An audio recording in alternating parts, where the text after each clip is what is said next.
What the Actual Fork podcast is co-hosted by two intuitive eating registered dietitians, yours truly, Sammy Previtt, owner of Fine Food Freedom, and Jenna Warner, owner of Happy, Strong, Healthy.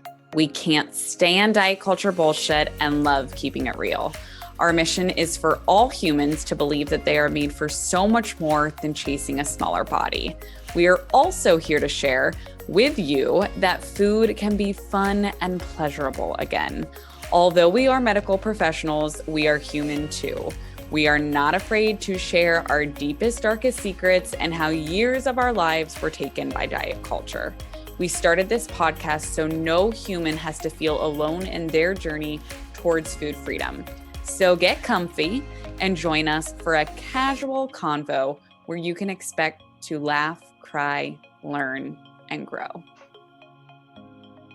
Welcome back to another episode of What the Actual Fork podcast. Today we had, I feel like one of the OGs, like social media dietitians. That's how I think of her at least. But we had Deanna Wolfe on the podcast, otherwise known as Dietitian Deanna. Waiting for that. Yes, she is a virtual registered dietitian. She's also a business coach to registered dietitians and other healthcare professionals that just really want to start their business and grow their business. So I love today's episode because I feel like it was so, I think you said this on there today, Jenna, but it was just so fun and like lighthearted and just such a casual convo. It literally just reminded me, and I know we say this often, but of just a casual conversation. Like I think that's in our intro. I can't even remember at this point, but it really just felt like a casual conversation between friends talking about our favorite things, and that happens to be food. And I think every single person will, when you listen to this episode, you're going to walk away with an action item, and it's a fun one, and it's fun homework or a journal entry or however you take your next steps after listening to podcast episodes. And please, on the Instagram post about this episode, comment how you felt after listening, because I would love personally to hear the response from it, because I'm smiling still and it just felt like a really fun last hour. Yes. And like we said in the episode, we were really struggling with what direction to go with Deanna, because I feel like she is like so versatile as a dietitian, but just food freedom grocery shopping. I feel like that needs to be the title of this episode. I hope it is if you're listening to this. And it's such a great way to just, like you wrapped it up, put a bow on it, to make food fun again. So if you want to make food fun again, here we go. Welcome back to another episode of What the Actual Fork podcast. And literally, I just said this 2 seconds ago off air, but with our guest today, I feel like her official name is Dietitian Deanna. Like, you will forever be that in my head. Like when I talk to you in person, I feel like I can't say Deanna without attaching dietitian to it. So thank you so much for being here, Deanna. Sammy, Jenna, I'm so excited to chat. It's going to be a fun time with you guys. I love you guys so much. So it's an honor. I'm like, no, we're already cutting each other off. I feel like you were the first dietitian to put like dietitian in front of your name on Instagram. Like, I feel like my personal handle, Dietitian Sammy, is because of you. Like, I'm just realizing that right now. Aw, that's so sweet. And I was going to say, I feel like I know you and we've never met in person. You two have met in person, right? No, that's not true. We did meet in person. We met at Fancy. That's right. When I had the flu and I had like 117-degree fever and was sweating through my clothes. And I was like, it's so nice to meet you. I was going to say, I felt like we were laughing the whole time, just like making jokes about right? Oh, I think I was delirious that I don't remember it, because I literally had to be like in the ER that night. But you two met before that, because you were not Fancy, right, Sammy? I've never been to Fancy. That blows my mind, but that's for another episode. But yes, Deanna lived in Pittsburgh for a while, and I'm from Pittsburgh. So when I would go back home, we've gotten coffee and just chatted. I love it. Yeah. So there's so many things we want to jump into, but we want to definitely just pick your brain in so many different ways. But before we go to where we want to talk, we always love to start our episodes with just really learning how you got to where you are today. And I feel like we have a good idea just because we've followed you on social media for literal years now. But if you don't mind sharing with our audience just how you've gotten to where you are today, both professionally, personally, on your food freedom journey. And you can take 30 seconds, you can take 30 minutes. You just share with us whatever you want to share. I love it. My first tip is always transparency over being the expert. I think as a lot of dietitians, we think we have to be perfect. We have to know exactly what we're talking about, make no mistakes, show that we know exactly what we're talking about. And I think that was always my biggest kind of motivating factor as I was sharing things was like, I mess up. I'm not perfect. I'm a person first before a dietitian. And I think that's what really resonated with my audience and why I've grown. I didn't know I wanted to be a dietitian. I got into it just working with dietitians. I had an eating disorder in high school. And then I had years of kind of quasi recovery, disordered eating. I did a bodybuilding show. Really, that's what like fueled me to get into nutrition in general. I opened my first business when I was working full time and managed a bunch of health coaches, loved it. But ultimately, honestly, Dietitian Deanna has only been around since 2019. So it's been around for 2 years now. I've grown professionally just from investing in myself, believing that women deserve financial freedom, time freedom. I believe in, being worth what you're worth. We're experts. And I think even as I coach, 18 amazing women in my entrepreneur academy who are dietitians, therapists, naturopathic doctors, I think they're like, well, I need more schooling, right? I need more education. And I'm like, wait, well, how long did you go to school for? 4 years, 6 years, right? So I really think it's a combination of that. And then really just with my own journey, I've shared a lot online.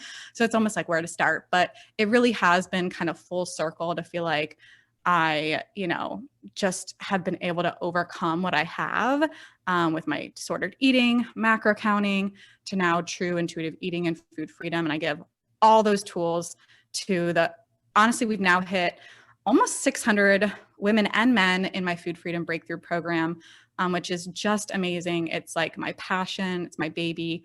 It's been around for 2 years now. So Food Freedom Breakthrough is where I give all my tools to people. We walk through kind of the 3 phases I feel like I had to go through in order to get to where I am today.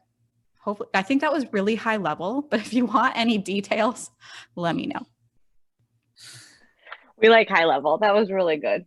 And Sam and I were going back and forth over what we wanted to pick your brain about today, because we both feel like your content is amazing and there's so many different areas that we could take it, but like you love to grocery shop, and I don't know if you know this, but Sam and I were both grocery store dietitians, so we feel like this is a perfect topic today.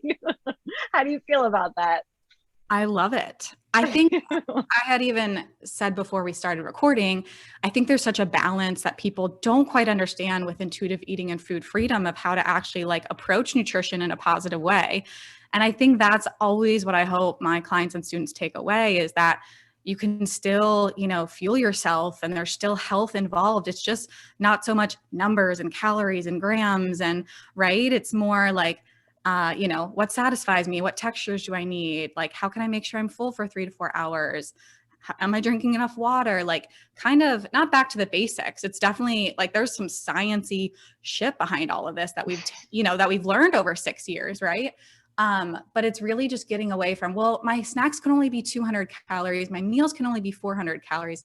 Sorry if we're not using numbers, but right, there's just a lot of numbers. I have to have X amount of grams of protein and, I have to eat at X time, right? So it's just like so many numbers when you're involved, in dieting that, intuitive eating, we can still talk about groceries, and I still will talk about like ingredients and how to read that and how to grocery shop and look at nutrition, right? But it's like, seeing the calories and the grams isn't like the most important thing as you grocery shop. It's more fun. It's more positive now, right? Yes. And it's like once I love how that point that you made, that like you can, like as dietitians, intuitive eating dietitians, we all still talk about nutrition. Like medical nutrition therapy isn't going anywhere. Gentle nutrition is the 10th principle of intuitive eating. So really once, for all of us, I can just imagine with our clients, once we remove the guilt and shame associated to food, then we can actually start picking things that are physically, mentally, and emotionally pleasant. And you're allowed to have nutrient dense foods in your diet. Like there's that big myth, right, that intuitive eating is all about pizza and cake and cookies only. So I feel like when we pick the topic for today, we're just like, Deanna is the like guru OG of like the Trader Joe's haul. Like I feel like you were the first to do that. I could be wrong. But I feel like I remember will always be the first to us. Yeah, to us. And I remember like I was not a big Trader Joe's person for the longest time. I just like didn't really know what it was. And then like obviously once you step into that place, like you're converted right away. So how did you start your grocery hauls? Like when did that start for you? How did that trend kind of pick up in your world? Honestly, one of my like top ranked reels is the one like trend where it's like at the normal grocery store sucks, at Trader Joe's like hell yeah, right? Like because I totally get when people are like, I don't know what to do when I go into Trader Joe's or where to look for stuff, right? Like that's how I feel in a normal grocery store. But I don't know where it started. Honestly, I wish I had like coined like the Trader Joe's like list and just been like a Trader Joe's account now. I'm kidding. I'm very happy with my point of view, but I think, I don't know, I lived like walking distance, and we still live walking distance from one. So it's just kind of like easy, something to share. And then I always just get so much feedback on it, that it was fun to just share like new finds. And then there's just so many ways to like combine their frozen and fresh foods to create meals. And like my whole third phase of my program is about meal planning, right? Like is about gentle nutrition. So I don't use all Trader Joe's in there. So it's not like you have to like be a Trader Joe's addict like I am, but I think it just started from like people really resonating with it and like jumping on board. And yeah. I actually just finished lunch and they have the new chili lime mayo. I don't know if you've seen that yet, but the chili lime seasoning they now made into mayo. It is to die for. I just put it on some chicken. So I rotisserie chicken I bought my dog. I had for lunch. And there we go. Anyways, something that came up for me as you were saying this though, is oftentimes I get questions on Instagram, or sometimes people like to ask them kind of aggressively. So I'm interested to hear your thought on this. Do you make a list when you grocery shop? Like, do you have like when you say meal planning, right? Like I understand, Sam, and I understand what you're saying by that. But for some of our listeners going through this food freedom transformation right now and on their journey, meal planning, like planning ahead, can sometimes feel very diety. Obviously we all know that that's not the case, or doesn't have to be. But when you go into a grocery store, do you make a list? Like, do you have intentions on, knowing what you're going to make for your meals for the week? Or is it more just like looking, this is what interests me, I know I need from XYZ category? Can you expand on that a little bit for us? Yeah, I always say the most successful, so Zach, my husband, and I are when we're meal planning is the fact that we kind of meal plan in the grocery store, right? So I think before in my disordered eating, yeah, it was me like spending so much time researching recipes and, food porn everywhere, right? Like it was me making these crazy lists and planning everything and prepping and putting it in containers, measured out, right? And I think for us now, I always say, I run through, everybody meal plans differently. My meal planning is very simple because I don't love to cook, right? I love to like grocery shop and like find new stuff, but I'm not the dietitian that's going to like share with you like casseroles and these beautiful, amazing recipes. Like, that is not me. So what I'm trying to share with you is like how to build meals that are like satisfying and like keep you full and that like check the boxes for health. But so now I always say, our biggest takeaways are like, do we have 2 proteins in the fridge for us this week? Do we have at least 2 carbs, right? And then we just kind of like decide what veggies to either, Jen, I know you love air frying, right? To either air fry, steam, or, we don't roast that much being at summertime, but, and then just thinking, okay, what other healthy fats do we have? Do we have pesto in the fridge? Do we have cheese, right? And adding that on, and that doesn't have to be too complex either. So I think a lot of, clients will say, I really don't understand how to like put meals together. I'll buy stuff and that's what I really try to help people with, is like demystifying like making stuff at home where you're just like, well, I think I have frozen salmon, but I forgot to defrost it. I might as well just get, Uber Eats, right? Or like that's where a lot of clients go. Instead, it's like, well, what can you piece together so that this is like satisfying and hits, everything that you're really desiring right now? Knowing the meal doesn't have to be perfect, right?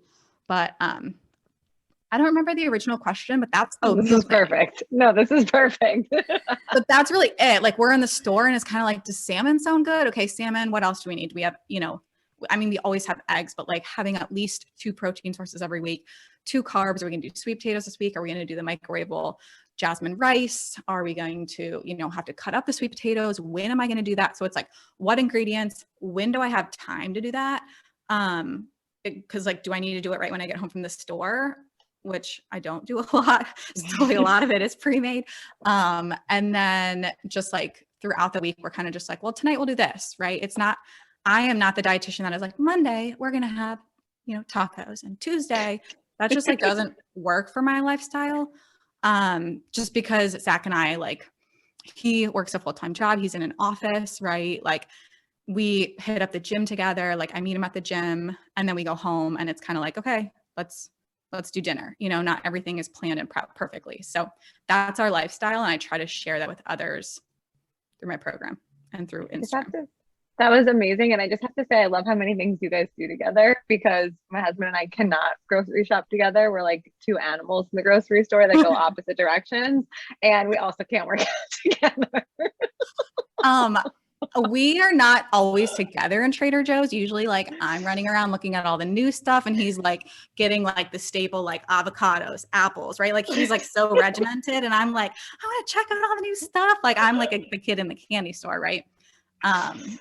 So yeah. Well, I really love it and I respect it so much. I would have to agree with my husband. So he usually does the grocery shopping. I think because we worked in grocery stores, I have like PTSD of like feeling like I'm working, or like as like we used to do a lot of local stuff. So I'd be in the grocery store and people be like, oh my God, Sammy, can I eat this? And I'm like, oh fuck no. So I would just like, I have like PTSD from the grocery store, but I can't go with my husband either, because I'm like, okay, we're going to get, like you said, the proteins, the carbs, like that's how my brain works. And he's like, let's go up and down every aisle. And I'm like, oh, hell no. Like, let's get in, let's get out. So it's so funny how everyone is different, but we need to go back to make sure that we hit that. I want to make sure I heard you correctly, Deanna.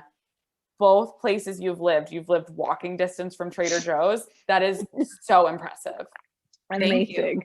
Is that a requirement for like when you picked your home? You're like, okay, we have to be walking distance from Trader Joe's. Basically.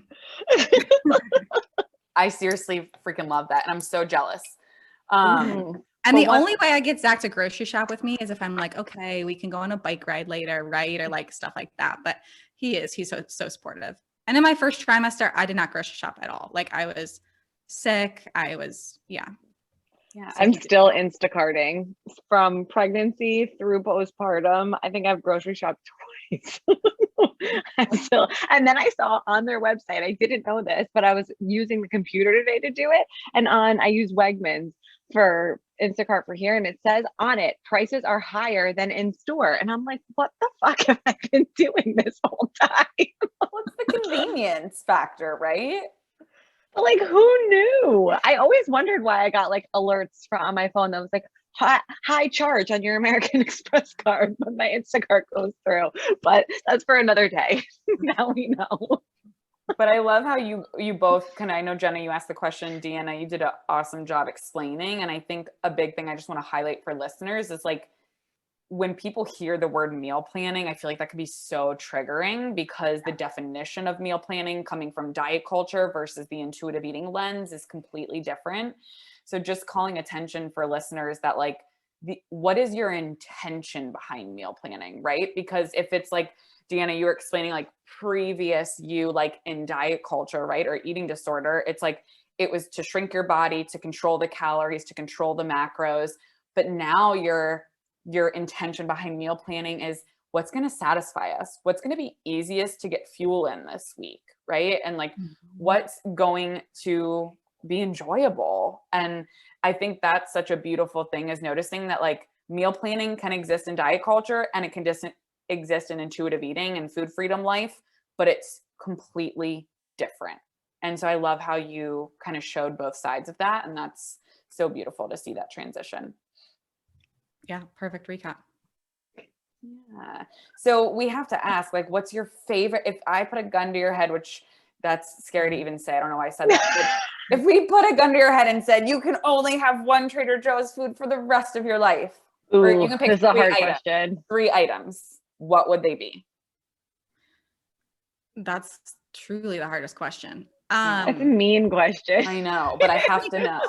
Like there's so many circumstances, right? I think sometimes if people are going and they live like an hour away, I'll tell them certain frozen foods, right? But I might not buy that because I can stop by anytime, right? And for me, it's like, I love just like random veggies I can't get anywhere else that are super cheap but organic, right? And like stuff like that. Or like dips and spreads and stuff. Oh my God, I don't know. The dips. What's your favorite dip? Go with the dips. Carry me through here. I truly do really love that pesto that's in the refrigerated aisle. It's like the cashew and kale pesto. That's like one of my favorites. I'll dip crackers in or like put on anything. I mean, all of their hummuses are really good. I really love there's like a tabbouleh hummus right now or something like that. How's the dill pickle hummus? I saw that you purchased that. I need a recap. I mean, I'm into pickle everything. I always have been. So like the fact that they're like riding the pickle train this summer is awesome. There's the popcorn too. Yep. The popcorn, but the chips blow the popcorn out of the water. Like I'm okay. I think popcorn, like for me, has like this kind of like diet culture rep too. So like for me, like the chips are like 10 out of 10 compared to popcorn. Not that I love popcorn still. I will eat that out the wazoo. Yeah, like the dill pickle. I don't know. There's so many. I mean, there's just like so many staples I get. I mean, their frozen fruit is always amazing. Some of the like literally every day, I was eating the cacio e pepe frozen. Oh, so good. That is 11 out of 10 for sure. The dill pickle or like the seasoned popcorn. Like a lot of their snacks are just stuff you can't get anywhere else. So I'd say like definitely like have Trader Joe's be a breakthrough for you for your food freedom journey, and like get the snacks, get the chips, right? Like get the frozen foods that you're like, you know, questioning. Cause I think that's what has really helped me too, is like just challenging myself to try something new every week or try all the new stuff that I'm like, wait, am I going to like this? Do I like this? Right. So it's so many things. They have like a great sourdough bread that I do for avocado toast. I feel like how do you feel about the ravioli? Because they're my favorite things of all time. I like pasta more than ravioli. Like if I had to vote, I would just vote for ravioli, or I would vote for pasta, or like gnocchi, like their normal gnocchi. Or they're like sweet potato gnocchi in the freezer section. Good. So I'm sorry, Jenna. The ravioli. Well, I have 12 of them in my fridge right now. No big deal. It's fine. Which flavor? Which one is your favorite? The goat cheese one is beyond. I think it's goat cheese and sun-dried tomato. But this week I bought the lemon zest ricotta, and basically everything that I couldn't have when I was breastfeeding. I like went balls to the wall because I couldn't have dairy when I was breastfeeding. So I bought every type of cheese thing that they owned. And so I got all of them. And the caramelized onion dip is by far, like I bought 6. Love it.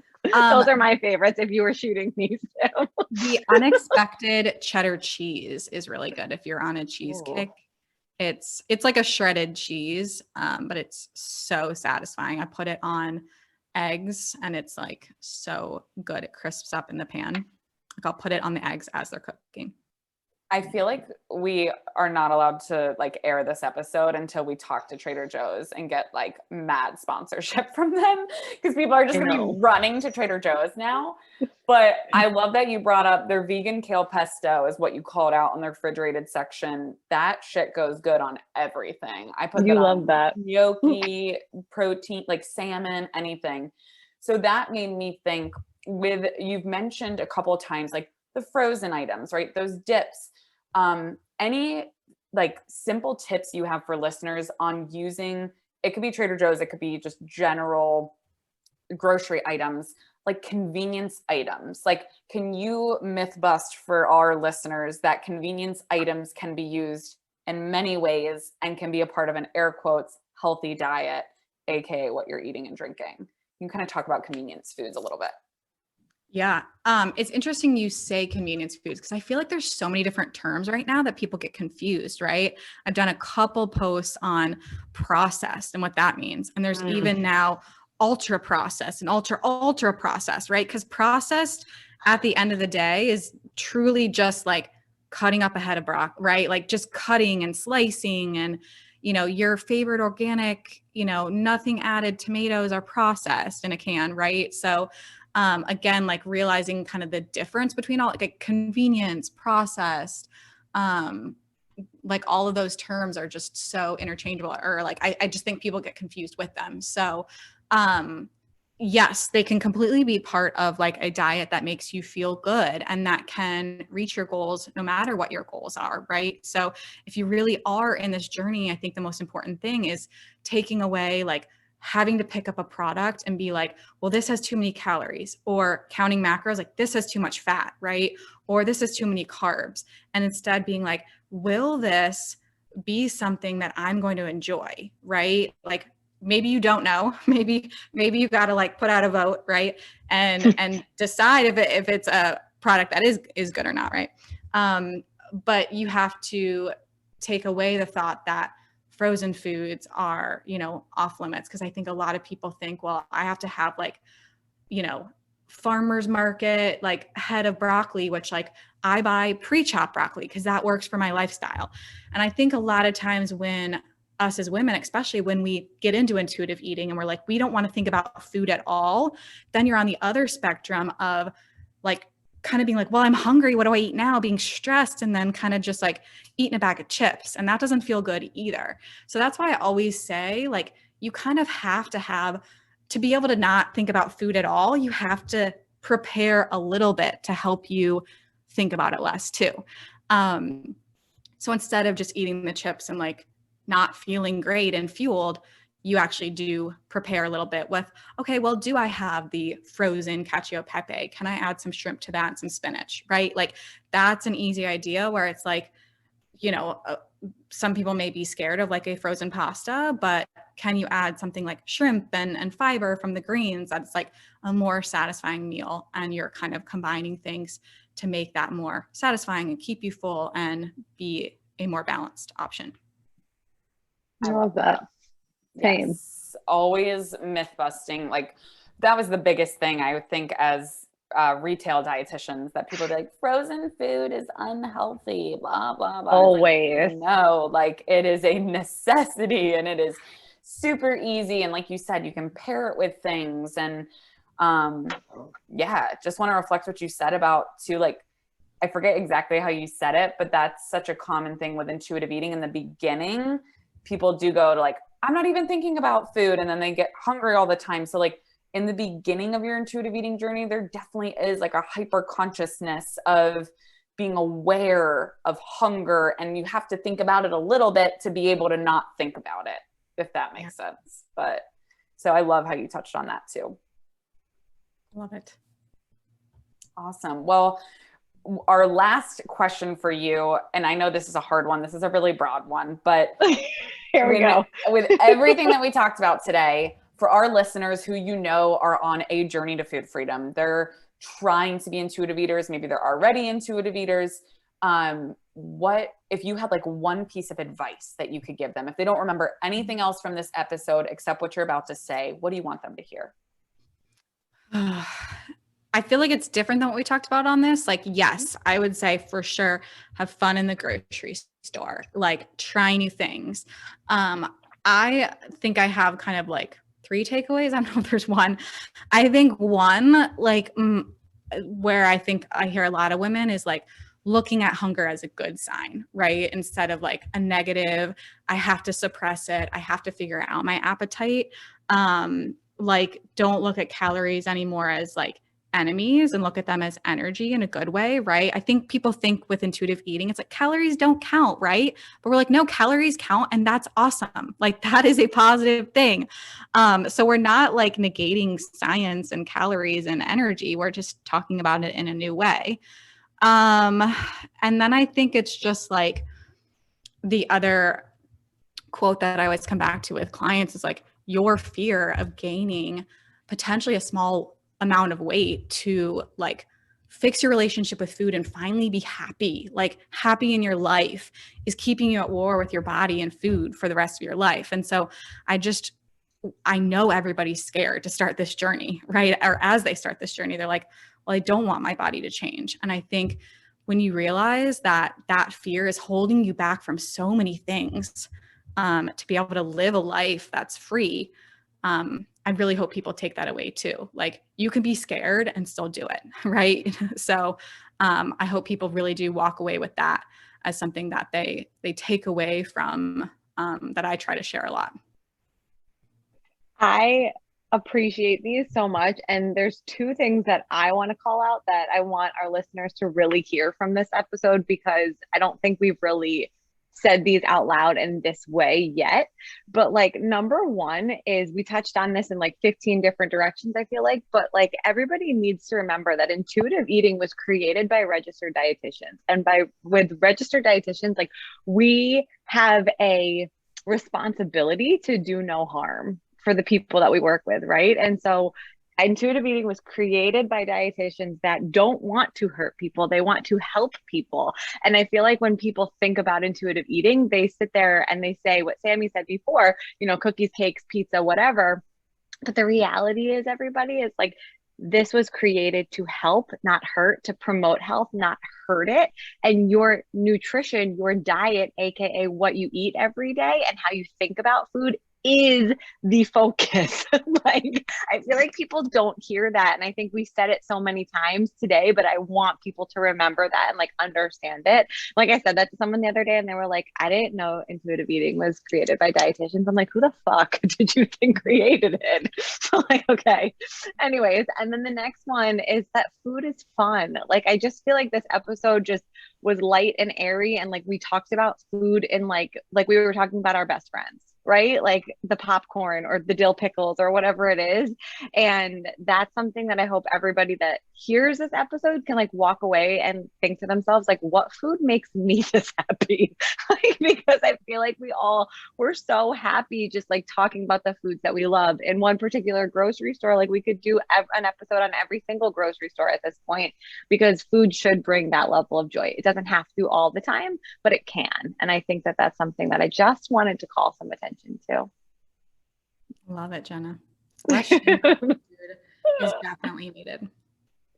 Yes. And I love how you said, like, you felt like we were talking about our friends. And like, if people are listening to this and, when Deanna was talking about the pasta, or, we were all talking about our favorite foods, if you're like, oh gosh, like, I never talk about food that way, like, no judgment, right? No guilt, no shame, just thinking like, okay, what are some steps I can take to start to make peace with food? And you have 3 intuitive eating dietitians here that are more than happy to help you. And so, Deanna, for people listening today that are like, I need to follow Deanna, I would assume they already do if they're listening to us, but what is the easiest and best way that they can find you? I hang out on Instagram the most, but I'm also on TikTok if you're somehow hopping on that train too as well, which I had said like, oh no, I'll never do TikTok, but it is pretty fun. I'm dietitian.Deanna there too. I'm launching my podcast this month. My website, dietitiandeanna.com, is also being revamped this month. So lots of stuff going on. And Food Freedom Breakthrough is my 12-week program. We walk through the 3 phases of reframing your thinking about food in your body, overcoming bad body image, and then nutrition and exercise. So that's really it. And then I help other dietitians too, like focus on growing their business online. That's one of my other big passions. So helping women feel empowered in every facet of their life is really, really the goal. So that's awesome. it.